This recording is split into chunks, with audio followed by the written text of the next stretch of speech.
Hey, Simone here with Bulletproof Business Growth, as always with ideas and insights of what to pay attention to when you are building and scaling and growing your business.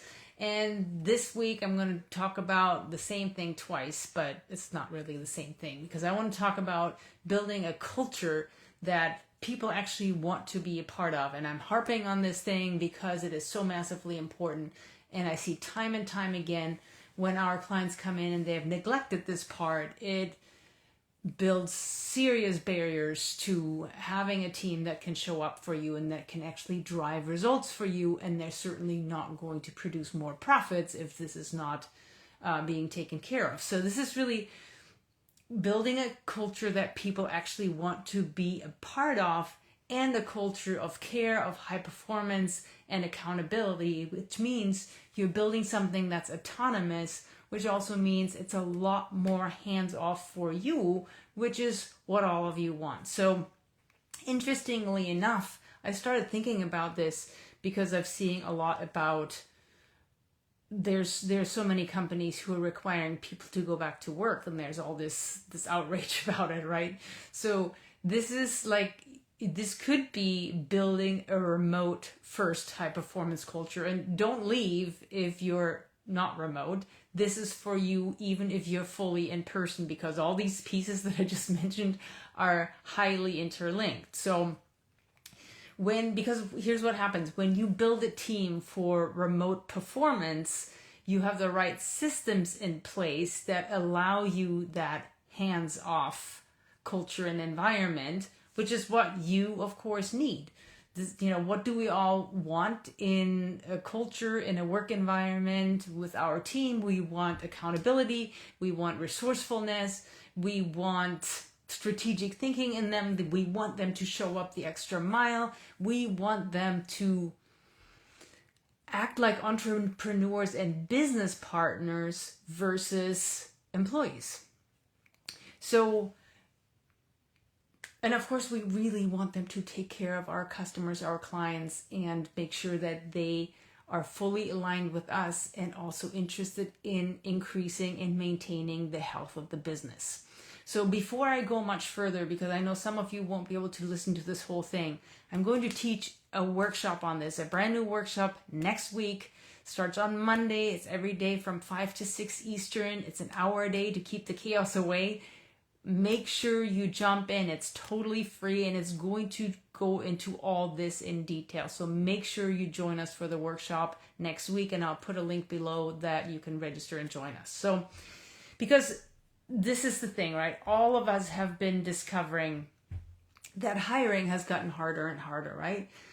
And one of the big perks that you can give as a business owner is flexibility, whether that's working from home, whether that means, more vacation or unlimited vacation time, or starting at different times of the day, or having flexible work hours like that. I mean, there's so many things you can do that people really truly care about right now that give you a lot more influence over that talent pool, because that's what people want to see.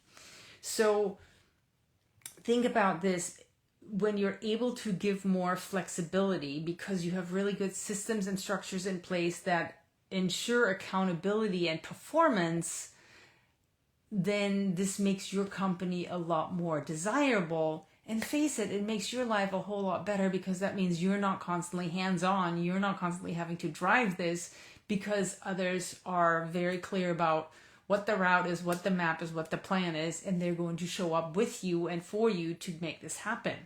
So, like I said, there's been a huge steer recently about big companies like Amazon, Apple, Starbucks, just to name a few big ones, that have required people to return back to work full time despite having had tremendous remote success. And this got me really thinking about this. Like, why would they do this?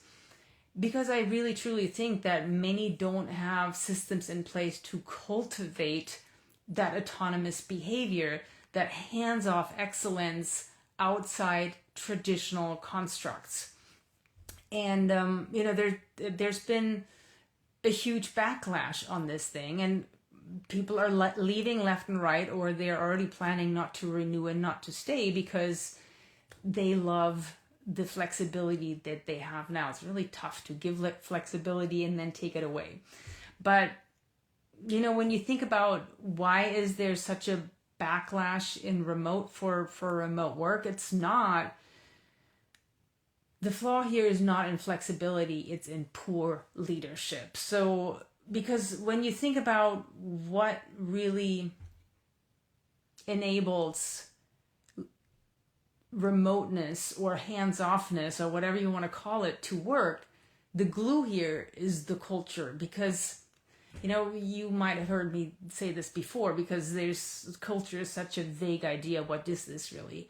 But to me, it's how people behave when nobody's watching. It's when the culture is right, everything works, and proximity is not important. So whether you are at work or in Tahiti, it doesn't work, and it doesn't matter. And here's the other thing I want to bring in. Like, I've been talking to a lot of people who, they may have one location.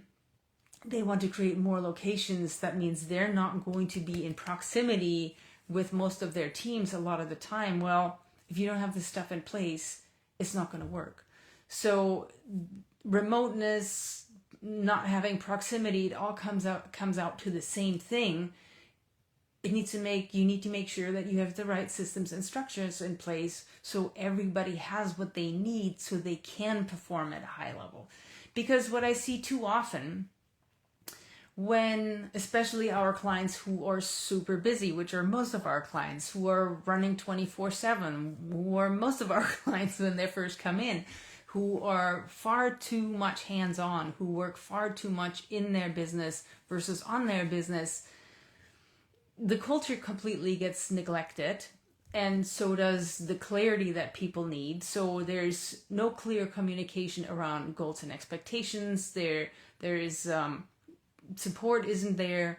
There's no feedback loops in place. One-on-ones don't happen. Meetings don't happen. And what's so important in this whole piece is that we keep cultivating a shared mission and vision. And all of this is not happening. And that's when things fall apart. And that's when that extreme oversight, that extreme need for oversight happens, which makes all of our lives hell. The people who are having to perform it and the people who are on the receiving end. Nobody wants that. So we have to look at how can we make it happen that this is not necessary, even in your brain, right? So when you think about what makes highly performing companies successful, they get this and they really double down on systems when flexibility increases. So you can't just throw people a bunch of flexibility and expect this to work. I remember working at a startup, and even then the idea of working from home and having unlimited vacation time, there's so many things that around that were super desirable for people. But it went horrible because our CEO didn't think about that. When you give that, you need to give strong parameters around this. You need to train people to be actually good at this. You need to implement structures and systems to make sure everybody has a strong through line that they're all performing to. So this has to be a part of this, and I know a lot of you are cringing and going, oh my God, this is just more stuff for me to do. And I can't sugarcoat it, yes, but if you want more flexibility and freedom in your life and you want better results, you got to do it on this end so you can have the other thing on the other end, right? So remote companies really teach us, the ones that do it well, because they really build in a huge intention around culture building. They have really clear onboarding and training processes. They have sync sessions across all teams and across each team. They have feedback rituals. They have transparent planning. They have accountability structures. And they are very clear that everything they do has to be smart. And it's smart with two S's, because we always put in it's got to be shared and specific. and measurable and aligned and realistic and timely, right? So all these things need to come together to create alignment and performance. Because autonomy without accountability is a recipe for disaster. And it's also a huge recipe for disengagement. So true accountability, it requires trust, it requires transparency, partnership, not micromanagement or ambiguous management. And there's far too much of both of this that, a lot of our clients complain and are really frustrated and burned out by when they first come working with us. So you have to become the role model who models principles over processes, which include mental well-being versus metrics. Because when the metrics aren't happening, most likely there's something going on with the mental well-being that makes this impossible. So, because when you take care of that and when you really pay attention to this and this is part of your culture, your DNA, this also means your team members are now invested in growing with you and helping you have this mental health, not this the mental health, but the health for the company versus just punching a clock.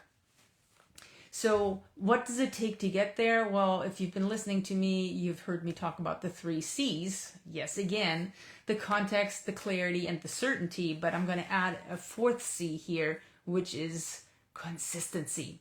Because you will need patience. You will need to model this. You will need to train this. You'll have them try. So it's like model, train, try, empower, feedback, and then rinse and repeat. And this is a consistent practice that will never stop. Now, it'll take a whole lot less reinforcement and energy over time. But it's just like everything else. It's a pattern you have to build with your team for yourself, because you are an important, integral part in making this work. And of course, so for you and for your team, so that you can give the clarity, consistency, context, and the empowerment to make this happen, and they can receive it and they know what to do with it. So this is really what we need to do to build a self-led team. So we need the accountability and the connection, because it will become self-regulating through those 4 C's, right? So when we have clear goals and open communication that helps clarify wins and challenges, and that rallies everybody around this.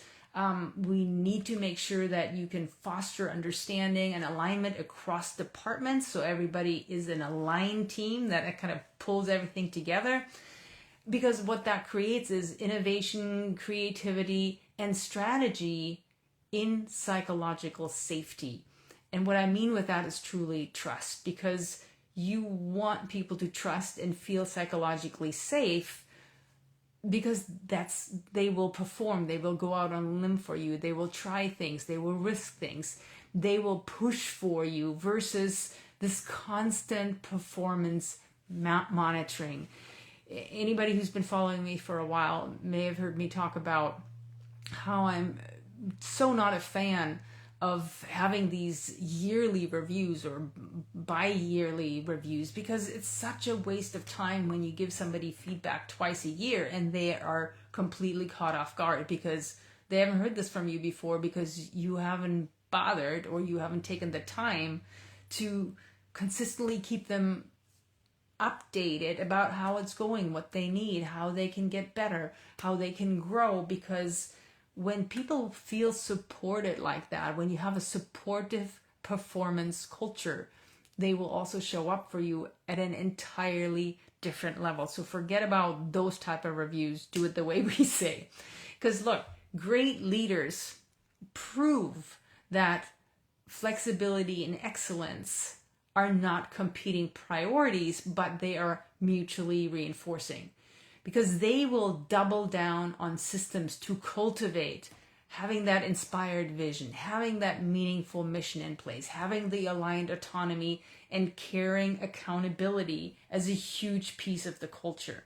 So, how do you start this? You learn to lead from a distance. Get yourself out of the equation, and you can do that slowly. Like, own how it is now and recognize and acknowledge that if you want flexibility, you must give it, and you and your team members need to follow clear systems and processes to make it work. So you got to ask yourself, are you making culture or excuses? Because that's really the choice here, and this defines your ability to attract rock stars, keep them, grow them, and really get the ROI out of what you're investing in them, because they stay around and they truly provide the value that you're looking for from them. So these are some thoughts here that I've been really kind of percolating over all week. I hope this helps for you. Like I mentioned earlier, we're having a workshop next week, the 5 steps to optimize your team to produce more profits. And of course, autonomy, accountability, showing up at the highest level possible, really understanding how to participate and be part of contributing to company strategy every single day is a humongous part of that. So I would highly recommend you show up to the workshop. It's every day starting Monday, the 30th. Every day from 5 to 6 Eastern, we're going to meet, we're going to knock it out, we're going to workshop it. I'll take you step by step through these systems that will enable you to do that. And you'll walk away having this stuff knocked out. So it'll give you a huge leg up.